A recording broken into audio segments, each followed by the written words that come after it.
ओम 22वें अध्याय में तत्वों की संख्या और पुरुष प्रकृति विवेक बताया जा रहा है।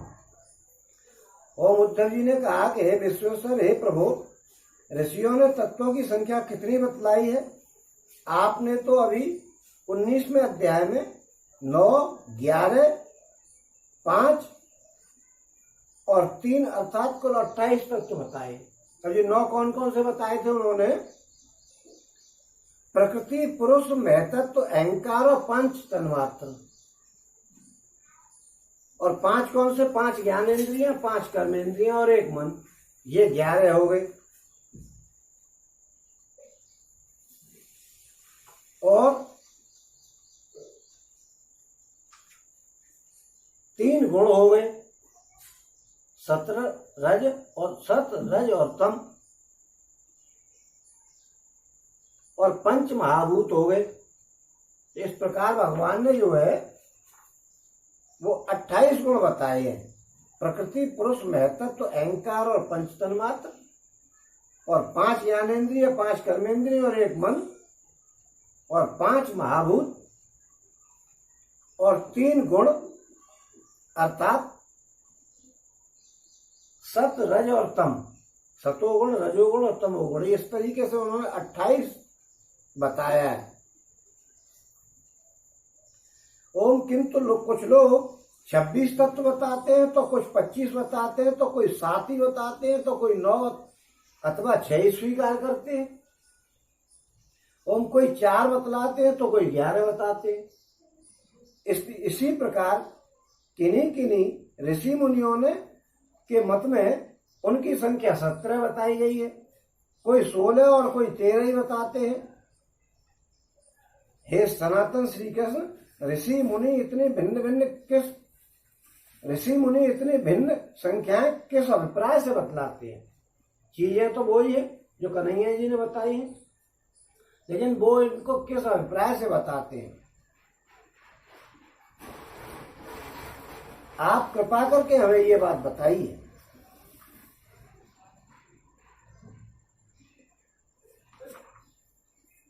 ओम तो कन्हैया जी कह रहे हैं कि हे उद्धव,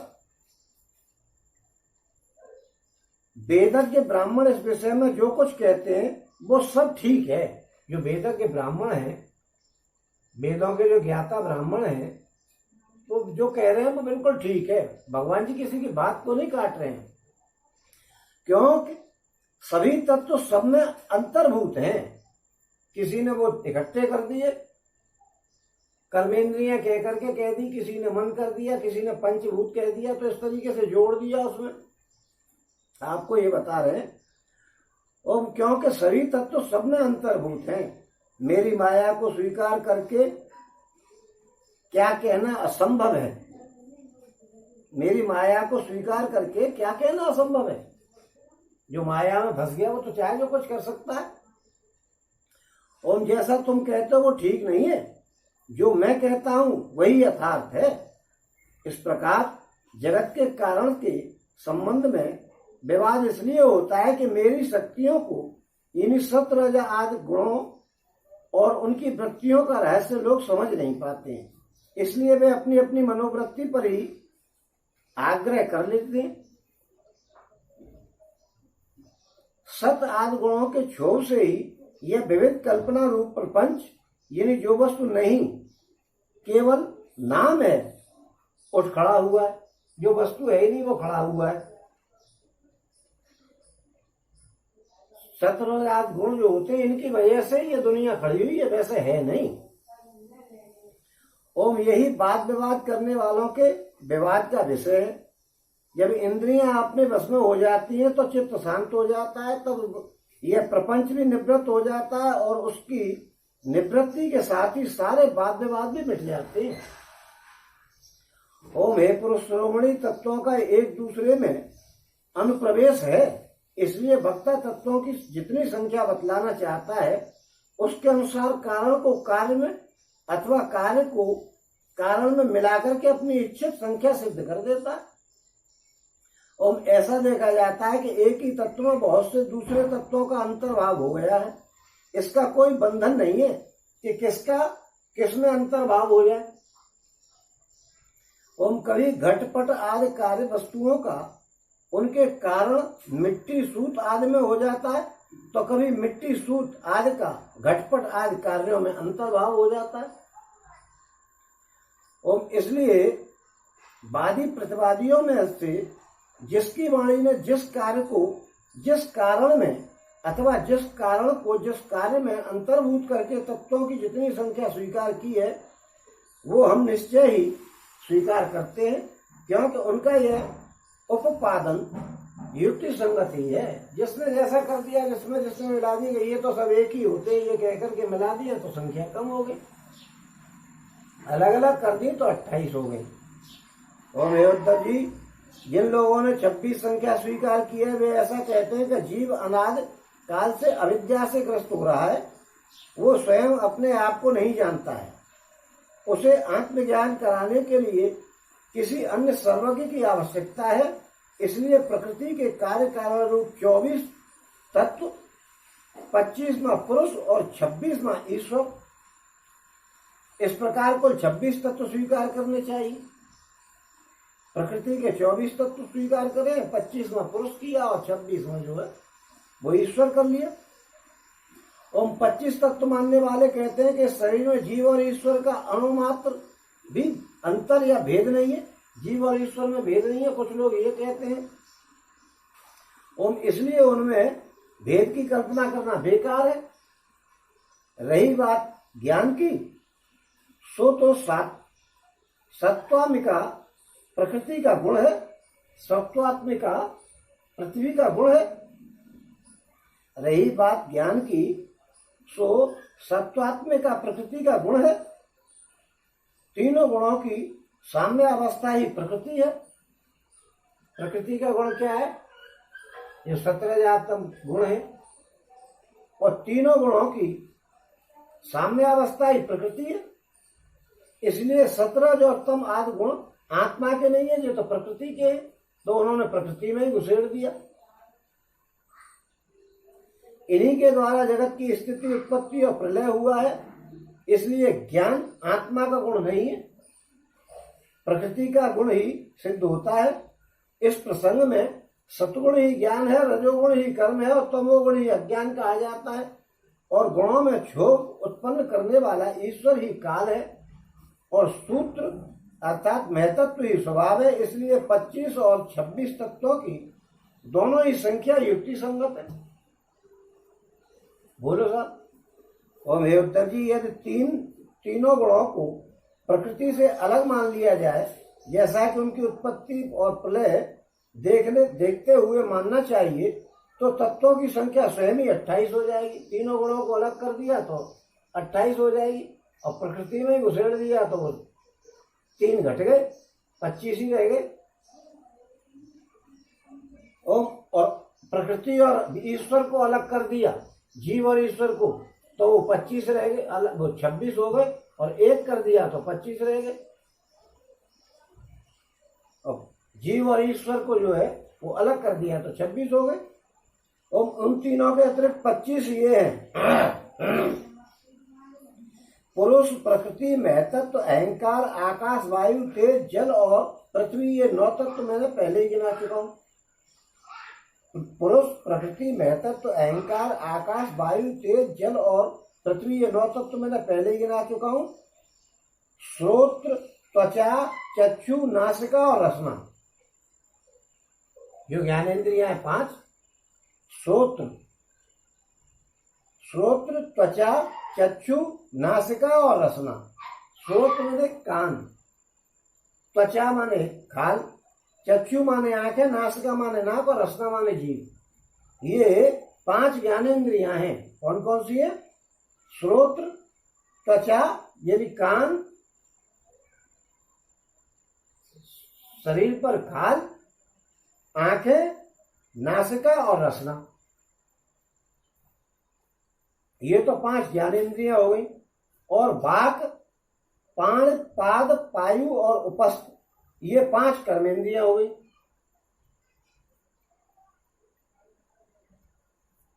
वाक, पाण, पाद, पायु और उपस्थ, ये 5 कर्मेंद्रियां हो गई।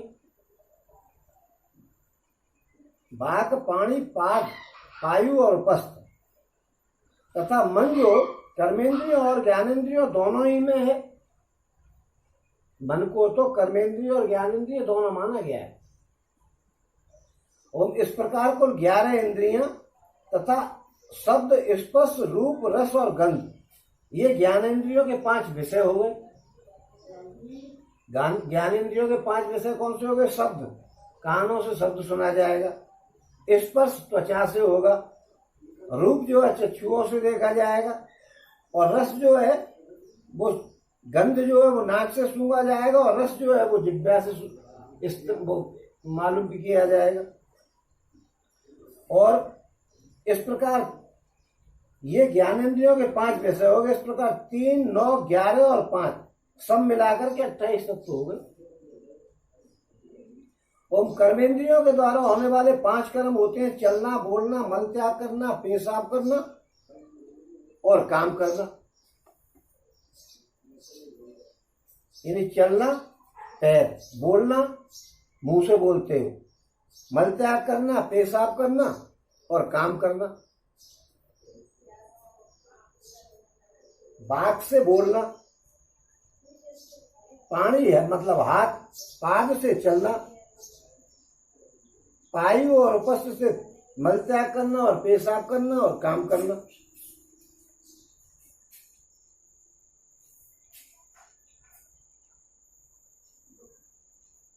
इनके द्वारा तत्वों की संख्या नहीं बढ़ती है। इनके द्वारा तत्वों की संख्या नहीं बढ़ती है।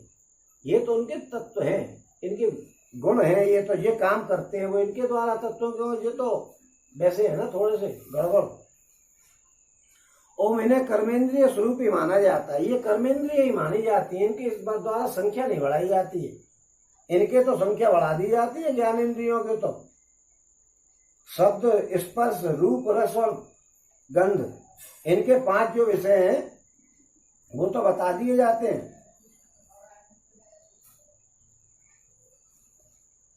स्रोत, त्वचा, चक्षु, नासिका और रसना, इनके जो शब्द वो तो बना दिए जाते हैं। इनके द्वारा इनके गुणों की संख्या नहीं बढ़ती है। ओम इन्हें कर्मेंद्रिय स्वरूप ही माना जाता है। सृष्टि के आरंभ में कार्य यानी 11 इंद्रिय और 5 महाभूत और कारण महतत्व के रूप में प्रकृति ही रहती है। जब सृष्टि का आरंभ होता है तो 11 इंद्रिय और 5 महाभूत रहता है और कारण में महतत्व आदि रहते हैं। वही सतगुण, रजोगुण और तमोगुण की सहायता से जगत की उत्पत्ति, स्थिति और संहार संबंधी अवस्थाएं धारण करते हैं। अव्यक्त पुरुष तो प्रकृति और उसकी अवस्थाओं का केवल साक्षी मात्र बना रहता है। जो अव्यक्त पुरुष है यानी भगवान ईश्वर हैं, वो तो केवल साक्षी मात्र है। महतत्व आदि कारण धातुएं विकार को प्राप्त होते हुए पुरुष के ईक्षण से शक्ति प्राप्त करके परस्पर मिल जाते हैं और प्रकृति का आश्रय लेकर के उसी के बल से ब्रह्मांड की सृष्टि करते हैं। प्रकृति का आश्रय लेकर के और ब्रह्मांड की रचना कर देते हैं। ओम एवद्दि, जो लोग तत्वों की संख्या 7 स्वीकार करते हैं उनके विचार से आकाश, वायु, तेज, जल और पृथ्वी ये 5 भूत, 6वां जीव और 7वां परमात्मा, और कुछ है ही नहीं। बोलो साहब, यानी 5 महाभूत, परमात्मा और जीव ये 7 हो गए। जो साक्षी जीव और साक्ष्य जगत दोनों का अधिष्ठान है, ये ही तत्व है। देह, इंद्रिय और प्राण आदि की उत्पत्ति जो पंचभूतों से हुई है, इसलिए वे इन्हें अलग नहीं गिनते हैं। क्योंकि देह, इंद्रिय और प्राण आदि जो होते हैं उनकी तो पंचभूतों से ही उत्पत्ति हुई है, इसलिए वो एक ही मानते हैं। इनको अलग से नहीं गिनते हैं। इसलिए उन्होंने सीधे सीधे 5 भूत गिन लिए और देह, इंद्रिय जो 10 इंद्रिय बढ़ा दी, ये सब खत्म। क्योंकि 10 इंद्रियां उसमें घुस गई। पंचभूतों से ही तो शरीर बना है, तो शरीर में इंद्रियां होती है, तो फिर क्या कहां से अलग जोड़े? तो वो उनको 7 ही कर देते हैं कुल मिला के। 5 महाभूत और 6वां जीव और 7वां ईश्वर, 7 रह गए साहब। 5 महाभूत से ही तो देह बनी है और इंद्रिय बनी है और प्राण आदि की उत्पत्ति हुई है। कैसे बनी है? 5 महाभूतों से। क्योंकि शरीर तो सबका पंच महाभूत से ही बना है, तो फिर इंद्रियों को अलग क्यों देने हम? समझो, उन्होंने सीधा सीधा हिसाब कर दिया कि हम तो ज्यादा क्यों गिनती में पड़ेगा, 5 कर्म इंद्रिय गिने कि 5 ज्ञान इंद्रिय गिने, कुछ नहीं, 7 गिनो। 5 कर्म इंद्रिय ज्ञान इंद्रिय तो उसमें ही होते हैं। जब आप उसका हिसाब करोगे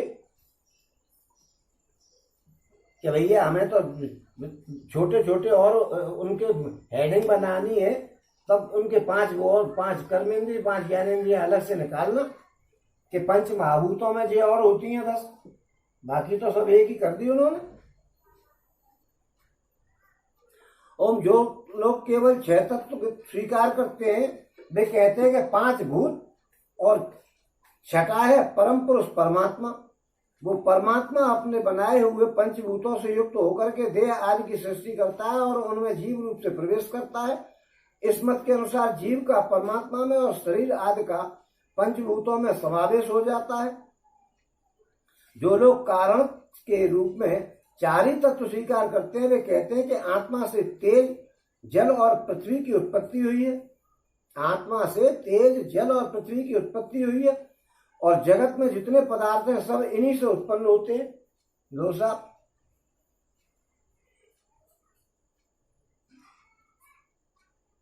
वे सभी कार्यों का इन्हीं में समावेश कर देते हैं, अतः वो 4 ही तत्व रहने देते हैं। ओम जो लोग तत्वों की संख्या 17 बतलाते हैं, वे इस प्रकार गणना करते हैं: 5 महाभूत, 5 तन्मात्राएं, 5 ज्ञानेन्द्रियां, 1 मन और 1 आत्मा। वो 5 ही ज्ञानेन्द्रियों को ही समझते हैं, कर्मेंद्रियों की गिनती नहीं करते हैं। ओम जो लोग तत्वों की संख्या 16 बतलाते हैं, उनकी गणना भी इसी प्रकार है। अंतर केवल इतना है कि वे आत्मा में मन का भी समावेश कर लेते हैं और इस प्रकार उनकी तत्व संख्या 16 रह जाती है। जो लोग 13 तत्व मानते हैं, वे कहते हैं कि आकाश आदि 5 भूत, श्रोत्र आदि 5 कर्मेंद्रियां, 1 मन और 1 जीव और 1 परमात्मा। लो साहब, ये तत्व हो गए। ये लोग 13 ही मान रहे हैं। और 11 संख्या मानने वाले 5 भूत, 5 ज्ञानेन्द्रिय और इसके अतिरिक्त 1 आत्मा का अस्तित्व स्वीकार करते हैं। जो लोग 9 तत्व मानते हैं, वे आकाश आदि 5 भूत और 5 और मन बुद्धि अहंकार, ये 8 प्रकृतियां और 9वां पुरुष, इन्हीं को तत्व मानते हैं। कुछ लोग जो 9 मानते हैं, वे आकाश आदि 5 भूत, 5 महाभूत और मन बुद्धि अहंकार, जो 3 जी 8 हो गए, और 9वां पुरुष, इन्हीं को तत्व मानते हैं। और हे उद्धव जी, इस प्रकार ऋषि मुनियों ने भिन्न भिन्न प्रकार से तत्वों की गणना की है। सबका कहना उचित ही है, क्योंकि सबकी संख्या युक्ति युक्त है। जो लोग तत्वज्ञानी हैं, उन्हें किसी भी मत में बुराई नहीं दिखती। जो तत्वज्ञानी है, उसको किसी मत में बुराई नहीं। तू कह रहे भैया वही ठीक है, और उनके लिए तो सब कुछ ठीक है। जो तत्वज्ञानी, उनको किसी चीज में बुराई नहीं लगती है। और उद्धव जी ने कहा कि हे श्याम सुंदर, यद्यपि स्वरूपतः प्रकृति और पुरुष दोनों एक दूसरे से सर्वदा भिन्न है, तथापि आपस में इतने घुल मिल गए हैं कि साधारणतः उनका भेद नहीं किया जा सकता है, भेद जान नहीं पड़ता है। और प्रकृति में पुरुष और पुरुष में प्रकृति अभिन्न से प्रतीत होते हैं। इनकी भिन्नता स्पष्ट कैसे हो? हे कमल नयन श्री कृष्ण, मेरे हृदय में इनकी भिन्नता और अभिन्नता को लेकर के बहुत बड़ा संदेह है। आप तो सर्वज्ञ हैं, अपनी युक्ति युक्त वाणी से मेरे संदेह का निवारण कीजिएगा। ओम हे भगवान, आपकी ही कृपा से जीवों को ज्ञान होता है और आपकी माया शक्ति से ही उनके ज्ञान का नाश होता है। ओम अपनी आत्म स्वरूपणी माया की विचित्र गति आप ही जानते हैं और कोई नहीं जानता। अतः आप मेरा यह संदेह मिटाइएगा, क्योंकि आप इस संदेह को मिटाने में समर्थ हैं। ओम भगवान श्री कृष्ण जी कहते हैं कि उद्धव जी, प्रकृति और पुरुष, शरीर और आत्मा, इन दोनों में अत्यंत भेद है। प्रकृति और पुरुष और शरीर और आत्मा, इन दोनों में अत्यंत भेद है।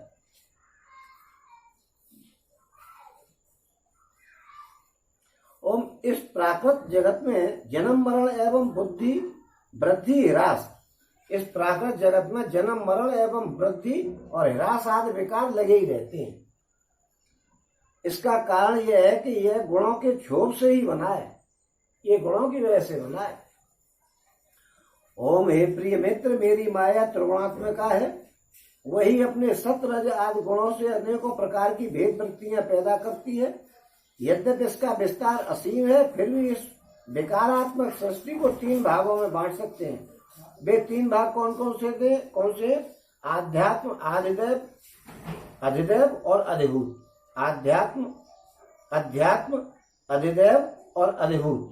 अध्यात्म, अधिदेव और अधिभूत। उदाहरणार्थ, नेत्रेंद्रिय आध्यात्म है, नेत्रेंद्रिय अध्यात्म है, उसका विषय रूप अधिभूत है, और नेत्र गोलक में स्थित सूर्य देवता का अंश अधिदेव है। नेत्रेंद्रिय जो है वो अध्यात्म है, उसका विषय रूप जो है वो अधिभूत है, यानी जो आप की जो देखने की शक्ति है, देख सकते हो आप, वो अध्यात्म है, उसका विषय क्या है? अधिभूत है, और नेत्र गोलक में स्थित सूर्य देवता का अंश अधिदेव है। ये तीनों परस्पर एक दूसरे के आश्रय से सिद्ध होते हैं, और इसीलिए अध्यात्म, अधिदेव और अधिभूति, ये तीनों ही परस्पर सापेक्ष हैं, एक दूसरे से चिपके हुए हैं। परंतु आकाश में स्थित सूर्य मंडल इन तीनों की अपेक्षा से मुक्त है, क्योंकि वह स्वतः सिद्ध है।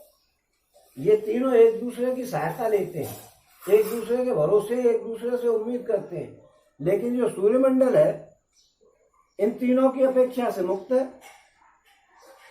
क्योंकि वो स्वतः सिद्ध है। इस प्रकार आत्मा भी उपरोक्त तीनों भेदों का मूल कारण, उनका साक्षी और उनसे परे है।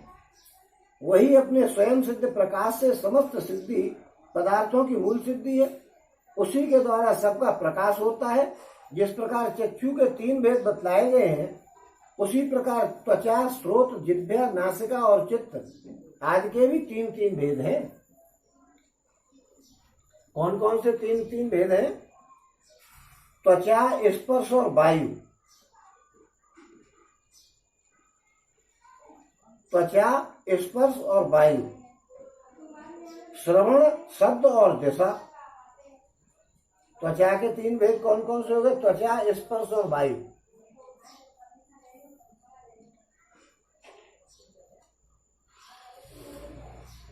और स्रोत के शब्द, श्रवण, शब्द और दिशा।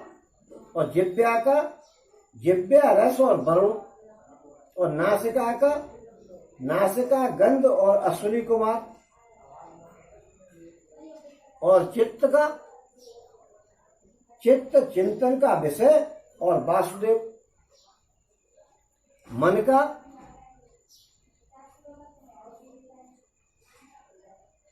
विषय मन का विषय और चंद्रमा। अहंकार का विषय और रुद्र। यानी प्रकृति से महतत्व बनता है और महतत्व से अहंकार बनता है। इस प्रकार ये अहंकार गुणों के क्षोभ से उत्पन्न हुआ प्रकृति का ही एक विकार है। अहंकार के 3 भेद होते हैं, सात्विक, तामस और राजस। ये अहंकार ही अज्ञान और सृष्टि की विविधता का मूल कारण है। आत्मा ज्ञान स्वरूप है, उसका इन पदार्थों से न तो कोई संबंध है और न उसमें कोई विवाद की बात है।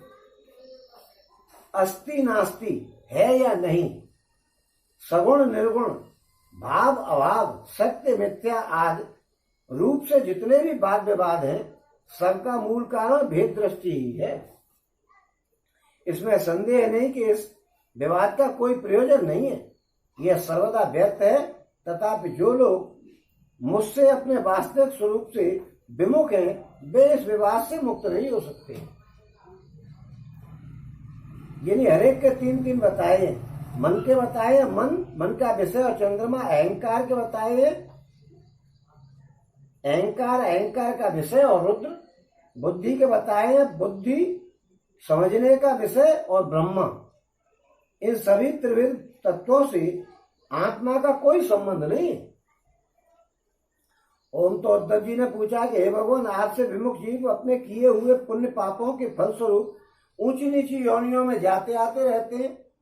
अब प्रश्न यह है कि व्यापक आत्मा का एक शरीर से दूसरे शरीर में जाना, अकर्ता का कर्म करना और नित्य वस्तु का जन्म मरण कैसे संभव है?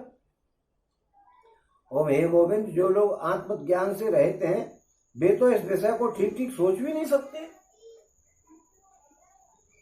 और इस विषय के विद्वान संसार में प्राय मिलते भी नहीं है, क्योंकि सभी लोग आपकी माया की भूल भुलैया में पड़े हुए। इसलिए आप ही कृपा करके मुझे इसका रहस्य बतलाइए। भगवान जी क्या पूछ, उद्धव जी क्या पूछ रहे हैं कि हे भगवान, आपसे विमुक्त जीव अपने किए हुए पाप पुण्यों के फलस्वरूप ऊंची नीची योनियों में जाते आते रहते हैं। अब प्रश्न यह है कि व्यापक आत्मा का एक शरीर से दूसरे शरीर में जाना, अकर्ता का कर्म करना और नित्य वस्तु का जन्म मरण कैसे संभव है? ओम हे गोविंद, जो लोग आत्मज्ञान से रहते हैं वे तो इस विषय को ठीक ठीक सोच भी नहीं सकते। जिन्हें आत्मज्ञान नहीं है वो कैसे सोच लेंगे? और इस विषय में के विद्वान प्राय संसार में मिलते नहीं, क्योंकि सभी लोग आपकी माया की भूल भुलैया में पड़े हुए। इसलिए आप कृपा करके मुझे इसका रहस्य बतलाइएगा। तब कन्हैया जी कहते हैं कि हे प्रिय उद्धव, वो मनुष्यों का मन कर्म संस्कारों का पुंज है। जो कर्म करके आए उनके अनुसार आपका मन सेट है, और उन्हीं संस्कारों के अनुसार भोग प्राप्त करने के लिए उसके साथ 5 इंद्रियां भी लगी हुई। जो कर्म करके आए उनके अनुसार आपको भोग मिलेगा, उसके अलावा कुछ भी नहीं मिलेगा। ओम, इसी का नाम है लिंग शरीर। जो आप कर्म करके आए उसके अनुसार आपको इस दुनिया में सुख सुविधाएं मिलेंगी, सुख दुख जो कुछ भी मिलेगा। और वही कर्मों के अनुसार एक शरीर से दूसरे शरीर में, एक लोक से दूसरे लोक में आता जाता रहता है। आत्मा इस लिंग शरीर से सर्वदा पृथक है, उसका आना जाना होता ही नहीं। परंतु जब वो अपने को लिंग शरीर की ही समझ बैठता है, उसी में अहंकार कर लेता है, तब उसे भी अपना आना जाना प्रतीत होने लगता है। और मन कर्मों के अधीन है, वो देखे हुए या सुने हुए विषयों का चिंतन करने लग जाता है और क्षण भर में ही उनमें तदाकार हो जाता है तथा उन्हीं पूर्व चित्तित विषयों में लीन हो जाता है। मन जो है वो पिछले कर्मों के अनुसार बना है, आपका सेट है। वो देखे या सुने हुए विषयों का चिंतन करने लग जाता है कि वो चीज कैसी है, वो ऐसी है, चिंतन करने लग जाता है, उसी में तदाकारी निधि में घूम जाता है, उनका ही आकार ले लेता है। और धीरे धीरे उसकी स्मृति पूर्वापर का अनुसंधान भी नष्ट हो जाता है, उसकी धीरे धीरे करके स्मृति नष्ट हो जाती है। उन देव आदि शरीरों में इसका इतना अभिनिवेश, इतनी तल्लीनता हो जाती है कि जीव को अपने पूर्व शरीर का स्मरण ही नहीं रहता है कि पहले क्या शरीर था। और किसी भी कारण से शरीर को सर्वदा भूल जाना ही मृत्यु है। किसी भी कारण से शरीर को भूल जाए आदमी तो समझो मर गया। ओम हे उदार उद्धव, जब यह जीव किसी भी शरीर को अभेद भाव से मैं के रूप में स्वीकार कर लेता है तब उसे ही जन्म कर कहते हैं। जब जीव किसी भी शरीर को अभेद भाव से मैं ही हूं ये समझता है कि मैं बोलेगा, नहीं तो क्या बोलेगा, तो समझ लीजिएगा उससे स्वीकार कर लेता है तो उसे ही जन्म कहते हैं। ठीक वैसे ही जैसे स्वप्नकालीन और मनोरथकालीन शरीर में अभिमान करना ही स्वप्न है और मनोरथ कहा जाता है, स्वप्न या मनोरथ कहा जाता है।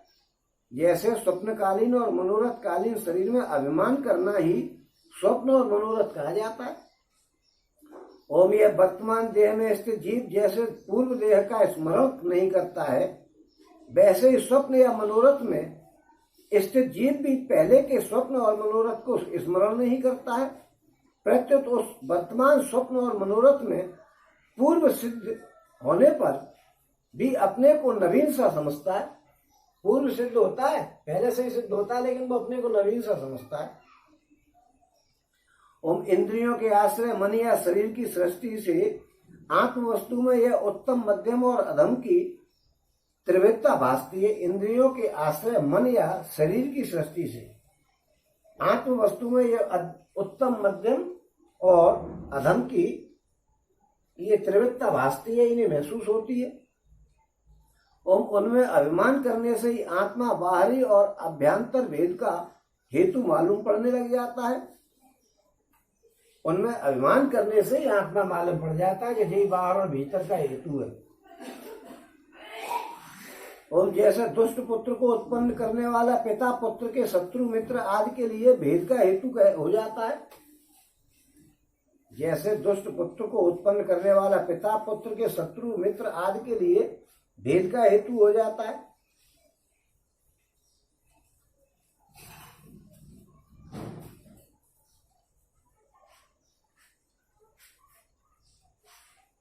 ओम प्यारे उद्धव, काल की गति सूक्ष्म है, उसे साधारणतः देखा नहीं जा सकता है।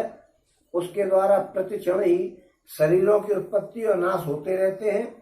सूक्ष्म होने के कारण ही प्रतिक्षण होने वाले जन्म मरण दिख नहीं पड़ते हैं। जैसे काल के प्रभाव से दिए की लौ, नदियों के प्रवाह अथवा वृक्ष के फलों की विशेष विशेष अवस्थाएं बदलती रहती हैं, वैसे ही समस्त प्राणियों के शरीरों की आयु अवस्था आदि भी बदलती रहती है।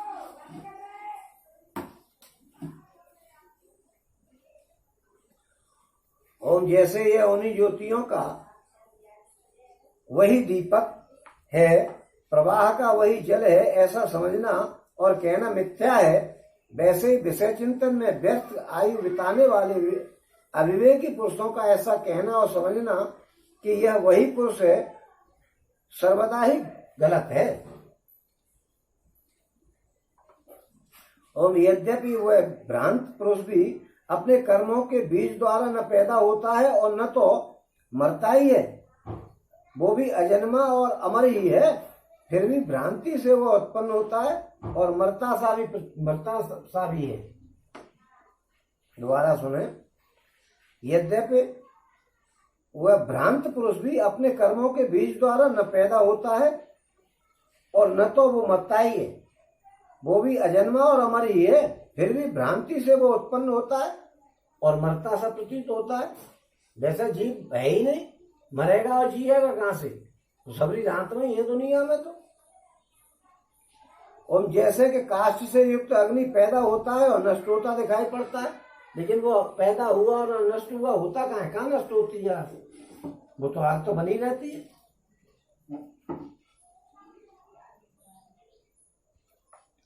ओम उद्धव जी, गर्भाधान, गर्भ वृद्धि, जन्म, बाल्यावस्था, कुमारावस्था, जवानी, अधेड़ अवस्था, बुढ़ापा और मृत्यु, ये 9 अवस्थाएं शरीर की होती हैं।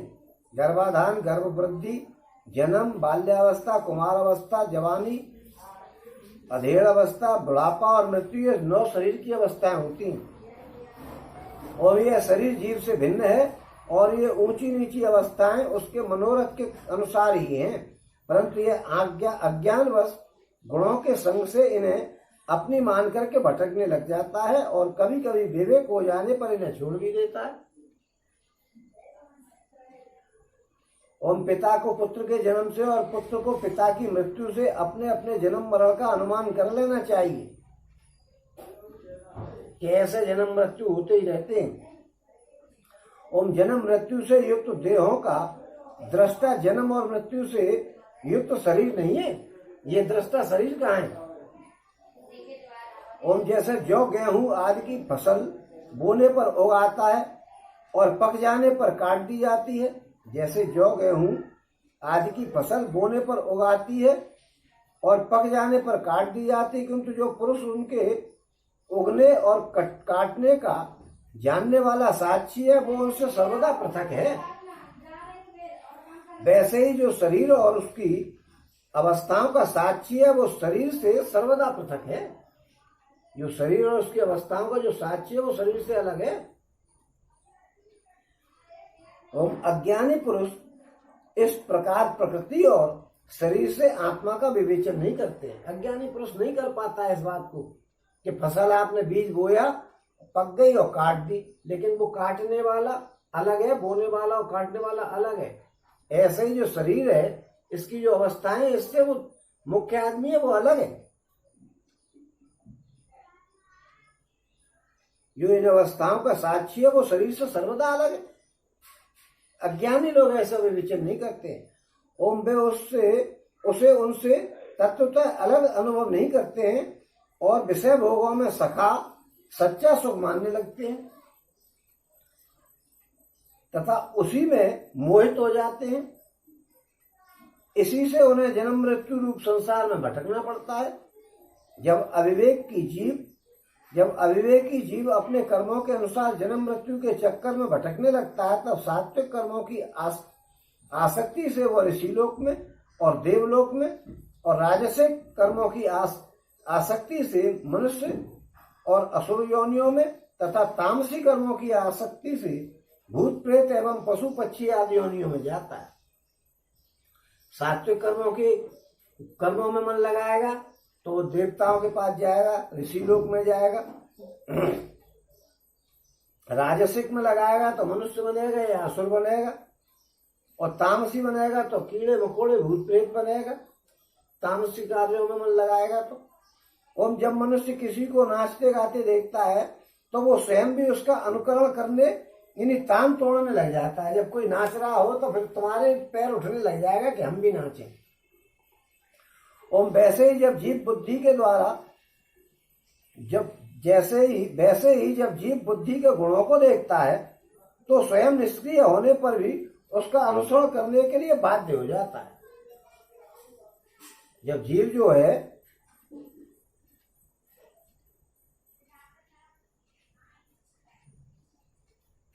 बुद्धि के गुणों को देखता है तो स्वयं भी निष्क्रिय होने पर भी उसका अनुकरण करने लग जाता है, बाध्य हो जाता है अनुकरण करने के लिए। जैसे नदी तालाब आदि के जल के हिलने से या चंचल होने पर उसमें प्रतिबिंबित तट के वृक्ष भी उसके साथ हिलते डुलते हैं, ऐसा जान पड़ता है। जैसे घुमाए जाने वाले नेत्रों के साथ पृथ्वी भी घूमती हुई सी नजर आती है, जैसे मन के द्वारा सोचे गए तथा स्वप्न में देखे गए भोग पदार्थ सर्वदा अलीक ही होते हैं, वैसे ही हे दार्शाह आत्मा का विषयानुभव रूप संसार भी सर्वदा असत्य है। ये सब असत्य है रूप। और आत्मा तो नित्य शुद्ध बुद्ध और मुक्त स्वभाव ही है। विषयों के सत्य न होने पर भी जो जीव विषयों का ही चिंतन करता रहता है उसका यह जन्म मृत्यु रूप संसार चक्र कभी निवृत्त नहीं होता है। जैसे स्वप्न में प्राप्त अनर्थ परंपरा जागे बिना निवृत्त नहीं होती है। और वे प्रिय उद्धव, इसलिए इन दुष्ट यानी कभी तृप्त नहीं होने वाली इंद्रियों से विषयों को मत भोगो। आत्म विषय का ज्ञान से प्रतीत होने वाला सांसारिक भेदभाव ब्रह्ममूलक ही है, ऐसा समझो। अज्ञान से प्रतीत होने वाला सांसारिक जो भेदभाव है ये ब्रह्ममूलक है। असाधु पुरुष गर्दन पकड़ करके बाहर निकाल दे, वाणी द्वारा अपमान करे, उपहास करे, निंदा करे, मारे, पीटे, बांधे, आजीविका को छीन ले, ऊपर थूक दे, मूत दे अथवा तरह तरह से विचलित करें, निष्ठा से जगाने की चेष्टा करें, उनके किसी भी उपद्रव से क्षुब्ध नहीं होना चाहिए। कोई भी कुछ करे उनकी इस तरीके को उपद्रव से क्षुब्ध नहीं होना चाहिए, क्योंकि वे तो बेचारे अज्ञानी हैं, उन्हें परमार्थ का तो पता ही नहीं है। अतः जो अपने कल्याण का इच्छुक है उसे सभी कठिनाइयों से अपनी विवेक बुद्धि द्वारा ही किसी बाहरी साधन से नहीं अपने को बचा लेना चाहिए। विवेक बुद्धि द्वारा बचा लेना चाहिए अपने को। ओम वस्तुतः आत्मदृष्टि ही समस्त विपत्तियों से बचने का एकमात्र साधन है। आत्मदृष्टि बनाइए, देखिए कि आत्मा सही है, बाकी सब झूठा है। ओम उद्धव जी ने कहा कि भगवान आप समस्त वक्ताओं के शिरोमणि है, मैं इस दुर्जनों से किए गए तिरस्कार को अपने मन में अत्यंत असह्य समझता हूँ। अतः जैसे मैं इनको समझ सकूं, आपका उपदेश जीवन में धारण कर सकूं, वैसे हमें बतलाइएगा। हे विश्वात्मन, जो आपके भागवत धर्म के आचरण में प्रेम पूर्वक संलग्न है, जिन्होंने आपके चरण कमलों का ही आश्रय ले लिया है, उन शांत पुरुषों के अतिरिक्त बड़े बड़े विद्वानों के लिए भी दुष्टों के द्वारा किया हुआ तिरस्कार सहन करना अत्यंत कठिन है, क्योंकि प्रकृति अत्यंत बलवती होती है। इसको हर एक आदमी कैसे सहन कर लेगा कि आपने कभी थूक दी तो वो कोई बात नहीं। भाई ये, क्योंकि प्रकृति तो बड़ी भारी बलवती है। और यहाँ पे आकर के 22वां अध्याय समाप्त। बोलो श्री कृष्ण भगवान की जय, बोलो श्री कृष्ण भगवान की जय, बोलो श्री कृष्ण भगवान की जय।